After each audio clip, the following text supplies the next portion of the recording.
Okay, then I'll turn it over to you. Awesome. I'm going to share my screen here, hopefully.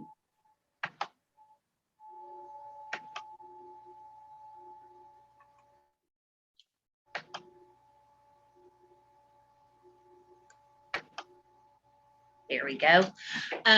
Some of this is going to be familiar to some of you, and hopefully that you will get some new information and it will become more meaningful. I really like what Rick had to say about helping the children and helping the poor, because obviously at United Way, that is something that is very important to us. You know, we charge our agencies with helping the most vulnerable in our community. And one of the populations that we have discovered in our community is ALICE. And if you haven't met ALICE, it's asset limited, income constrained, employed. And it's basically a new definition for the working poor, because that term is subjective and can mean a lot of things to a lot of different people. And it also shows that, you know, there are people that are working who are still struggling to make ends meet, you know, and working more than one job. It gives us a clear population to think of together and capture this data.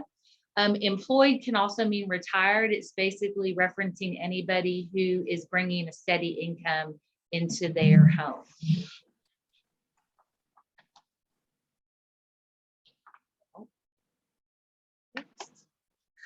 So this kind of shows you in Blount County. This is pre-COVID. All of the charts that you see, this information was from 2018 to 2019. You can find COVID-specific information on the United for Alice website if that's something that you're interested in. And obviously our next round of information will include that as well. 45% of the population in Blount County is struggling. 33% are in Alice and 12% are in poverty. What this chart doesn't show you is that there's another 13% of our community members who are living right on the edge of ALICE, just above that threshold, and probably one incident away from falling into ALICE. The ALICE data you'll find as we go through is very specific to a household.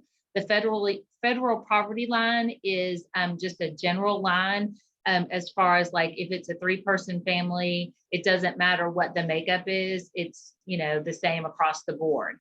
In ALICE, it does take into account the makeup of your household, because obviously a household of a single mother and 2 children is going to look very different than the household of 2 adults and 1 child. And so that gives us a little better picture than just that federal poverty line, which is, you know, across the board and kind of, you know, just this random number picked. And obviously the other piece of that is that, you know, there's a lot of makeup of, you know, these different households. And so you really can kind of look at that data by household.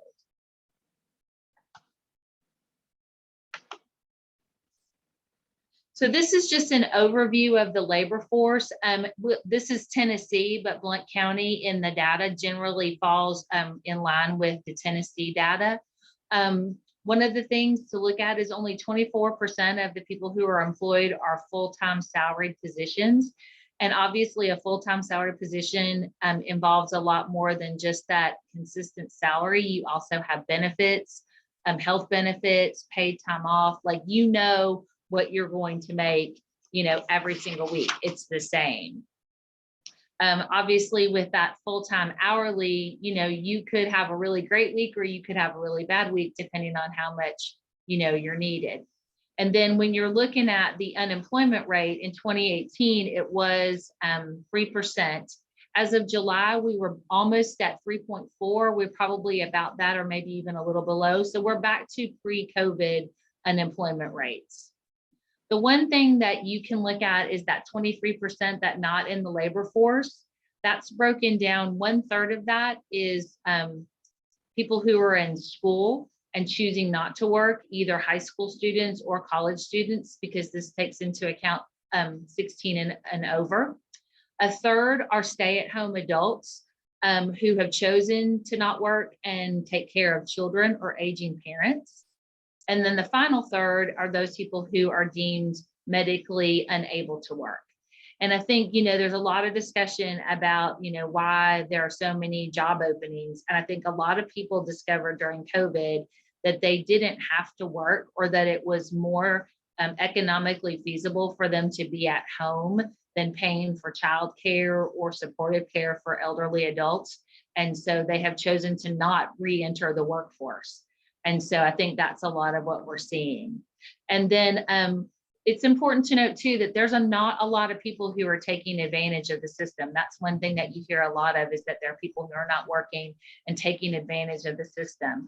Our system isn't substantial enough any longer to support people taking advantage of it on that large of a scale. And so we're really looking at, other things that are coming into play with that. And then that 16% of people who are retired.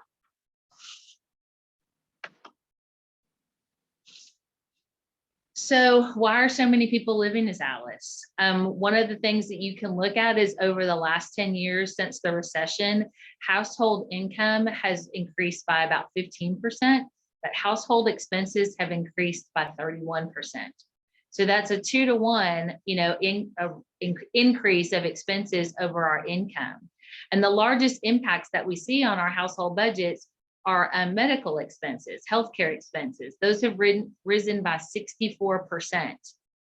So that means what you're paying for your health insurance, for your co-pays, for your prescriptions. And if you aren't working a job where those things are included as part of your benefits or part of your salary, that's exponentially even a higher amount of your monthly budget, because you're having to pay that out of pocket. That's not taken care of for you. So the fact that our income hasn't kept up with our household expenses, we're seeing many more people in our community fall into that ALICE population. And, these people are working, not just one, but multiple jobs. And so to still not be able to catch up and have a sustainable or survivable budget, it's just constantly, putting them more into debt and into stressful situations.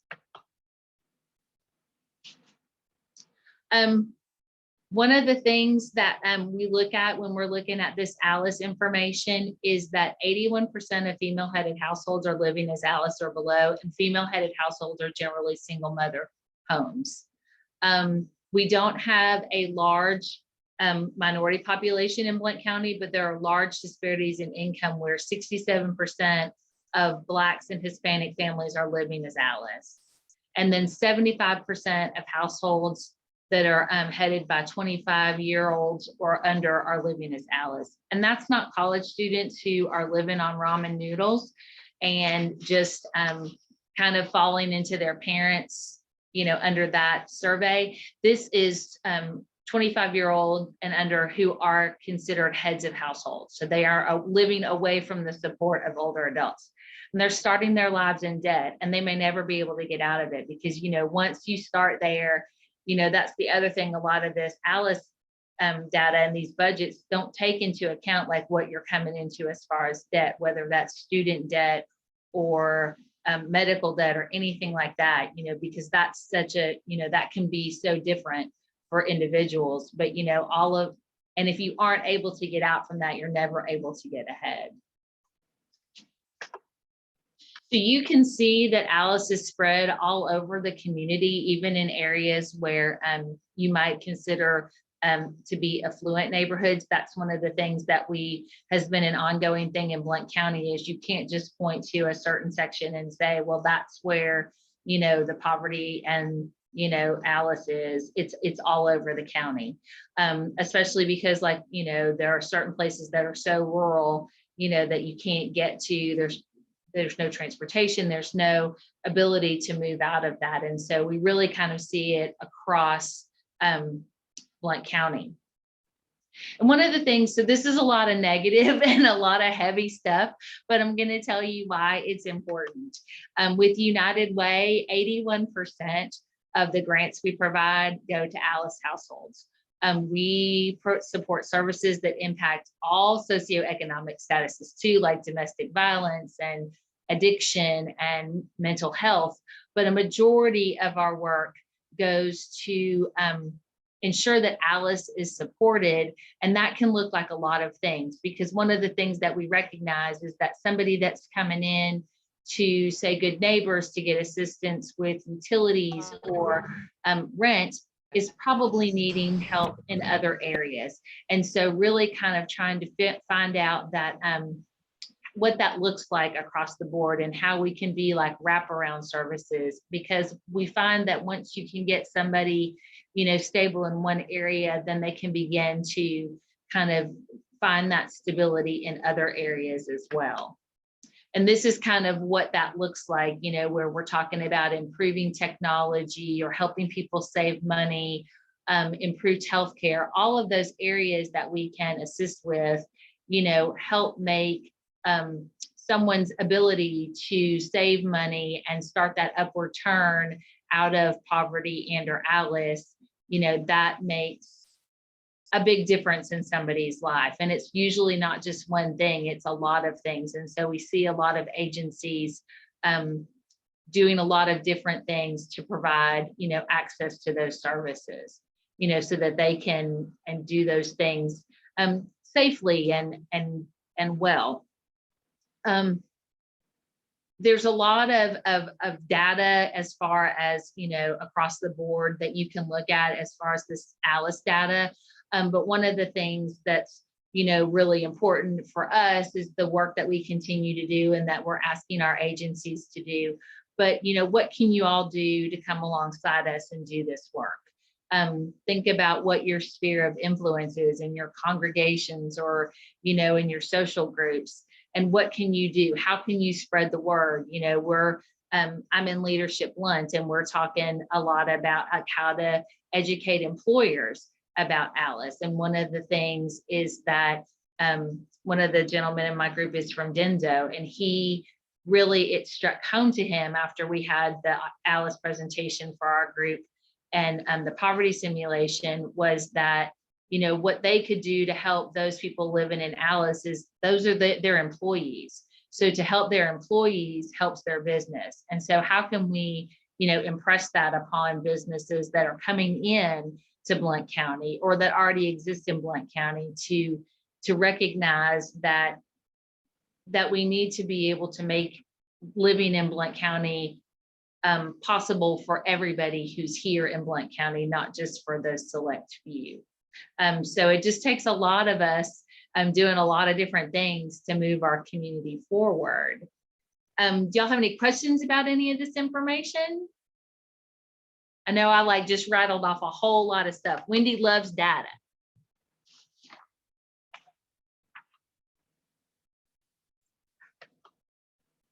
Nobody has any questions?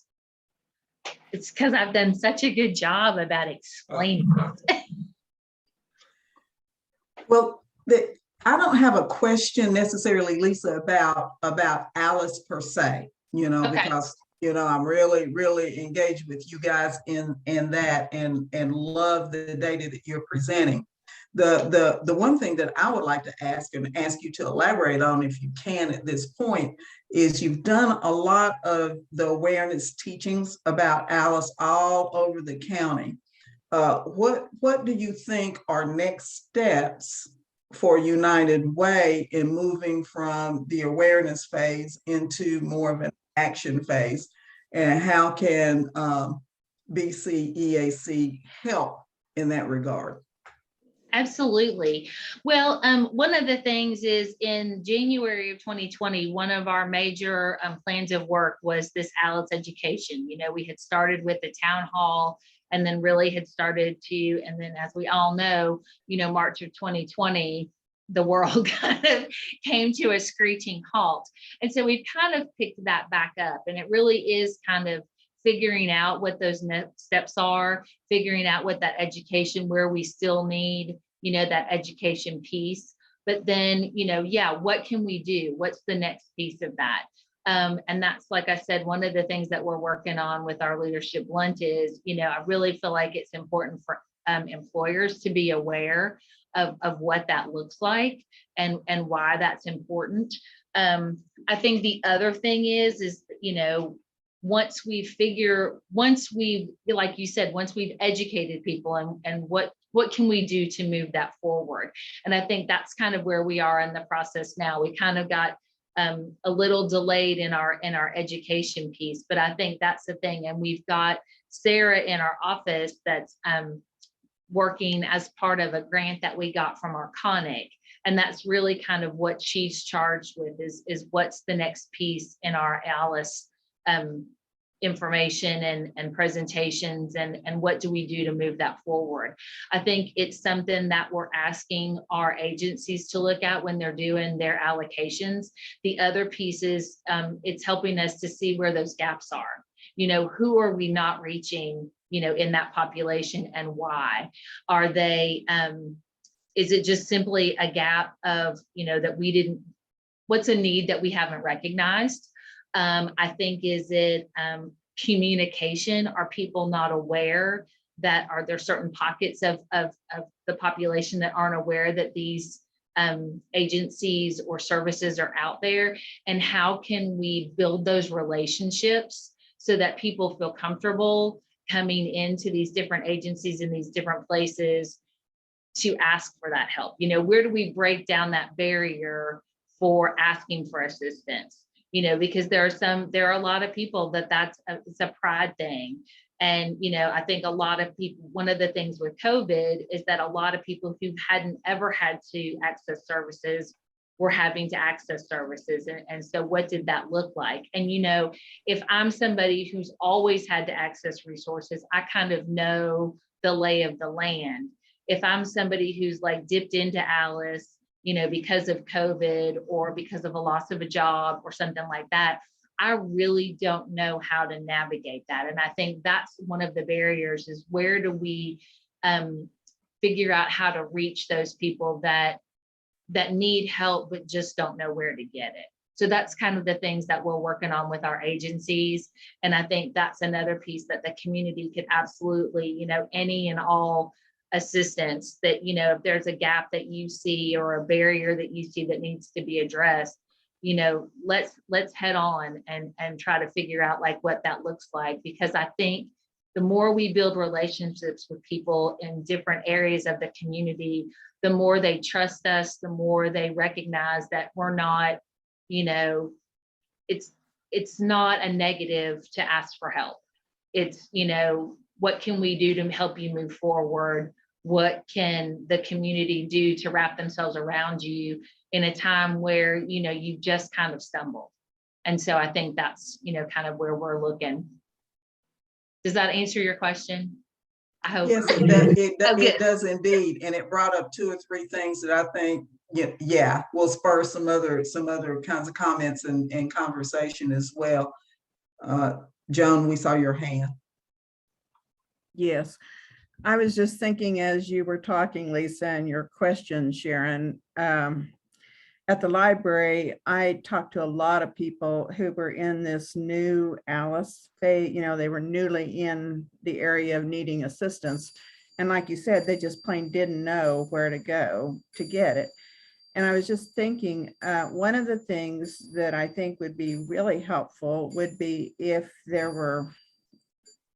we could put the list of resources together and make that available at the library, at all the churches, at doctor's offices, you know, kind of enlarge our thinking of where that list could be available to people so that they could, you know, come up on that list, because they don't know where to go, who to ask, how to get started, you know, finding resources. We have a wonderful array of resources in Butte County, but making that connection between people that need the resources and what the resources are seems to be the biggest issue we've got. Yes, absolutely. Well, to that point, I will tell you, we have 6 groups in my, you know, I hate to tout my leadership Blount class, but 3 of the groups are working on Alice.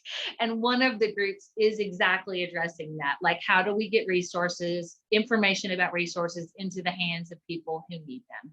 And so that's really one of the things that they're working on. And one of the things that we've done is little, like almost like business card size for like police officers and first responders to have, so that when they come into contact with people, they have numbers specifically like crisis numbers, but also like other information. And we do have rack cards. But yeah, like where does that need to be? Like there are some places, like the health department, like laundromats, churches. I mean, people walk in so many different places. And that is one of the things that group is working with us on, to figure out like where can we make sure that people can find that information. And one of the challenges also, Lisa, as you identify all those other individuals, organizations, and groups that are working on it, such as Leadership Blount, is one of the challenges is keeping them updated. Names and people turn over, contact information turns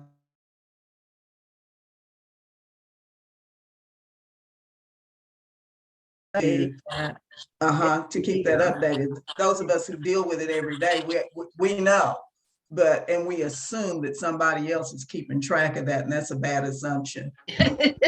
Absolutely. Well, and to that end, several of you on this call were, Jenny, sorry, go ahead. Well, no, go ahead. You don't have to interrupt your thought. I can wait. No, I'm good. Well, I was just wondering if you have a list of the names of these individuals who fit into the Alice category. Are there attempts made to contact these individuals to let them know, on a one-to-one basis, what's available? Similar to what the Office on Aging is doing with resources for senior citizens? And I don't know that we have that specific of information. I think we have more generalized information. I would have to double check. I don't know that because obviously that number probably fluctuates, and that information fluctuates on a daily basis.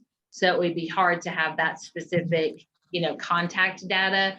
But I think even as we try to figure out like what that looks like, we can at least get into those areas, to be able to do that. But I'd have to check with specifics. Like, I don't know that we have like names and addresses and obviously that's a large portion of the population. And, like with that 13% that's living on the threshold, I mean, like I could fall into it one week and, maybe jump back out of it the next month. So that's always it's kind of a moving target would be the issue with that. But it would be important to kind of try to figure out like what that looks like and where would be the best places to have that information, and those resources. And then, the best you can to kind of keep that up to date. We try to, on a yearly basis with those rack cards that we do, call and make sure that people that we have on there, that the numbers and the names are the same and the services provided are the same.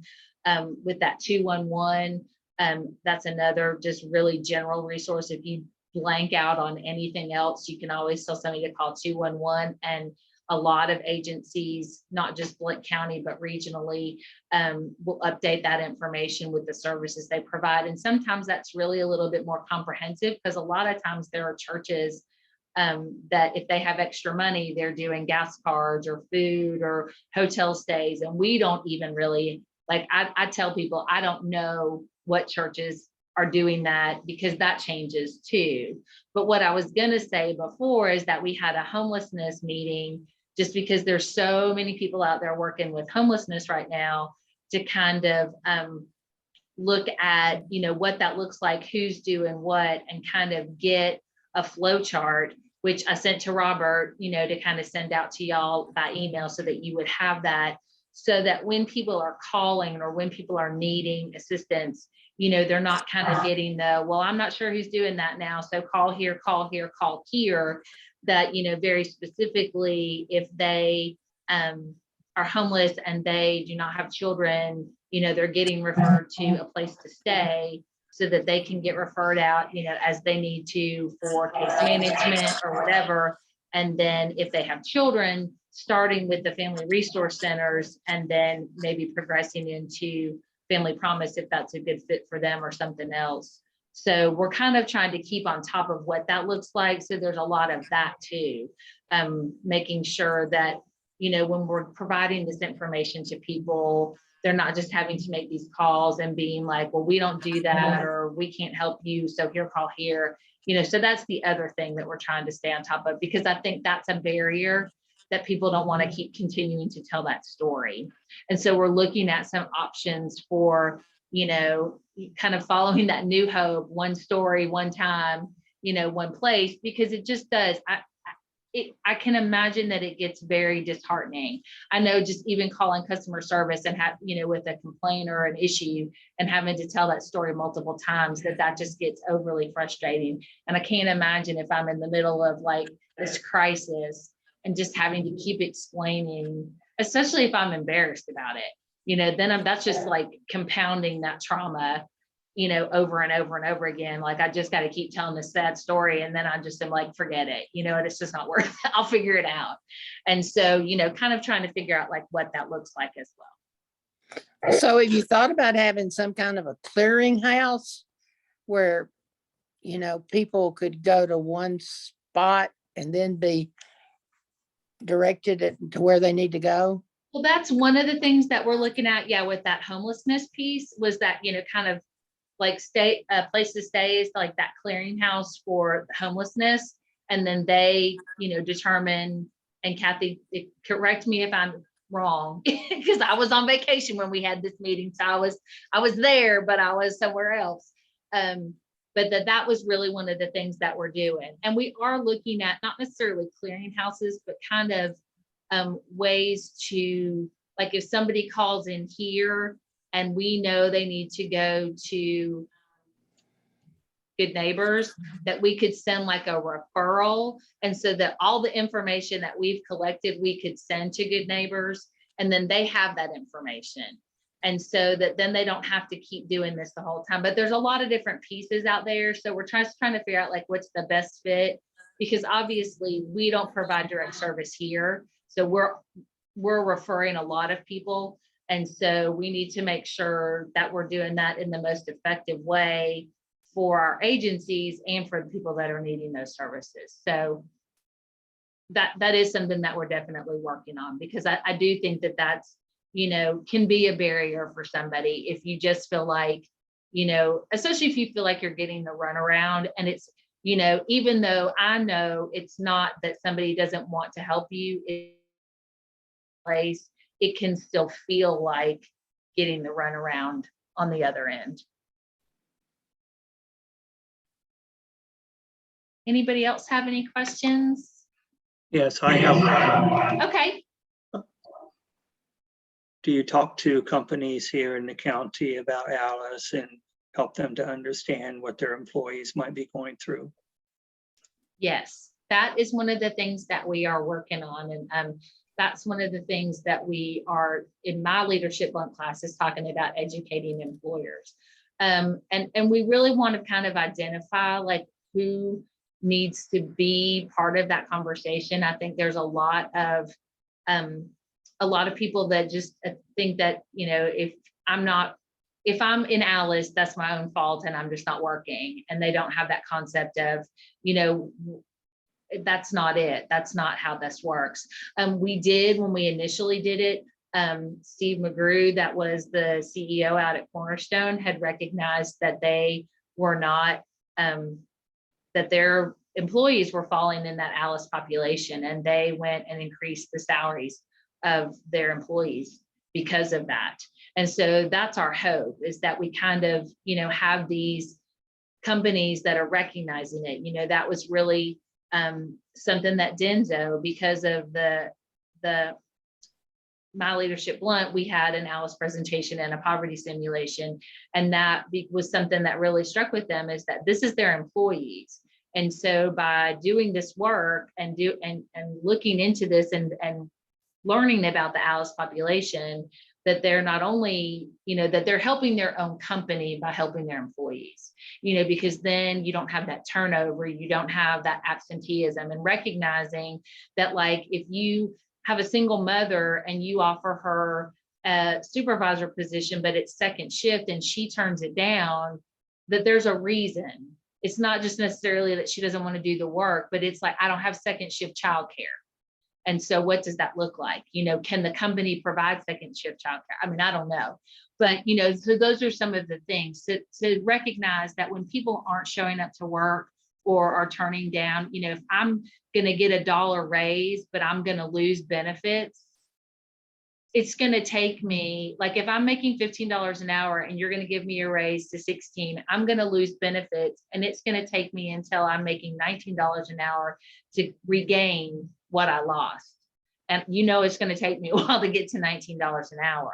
So when you see somebody turning something like that down, recognizing that there's possibly a very good reason behind that and making it so that, you know, to try to get ahead doesn't put you behind. And so I think that's really one of the things that we're trying to educate employers about is that, you know, some of the things that they're seeing that look like one thing are really probably something else. Anybody Thank you very else? much. You are very welcome. Okay, I'm going to stop the recording now and turn it over to Sharon for the administrative portion of the meeting.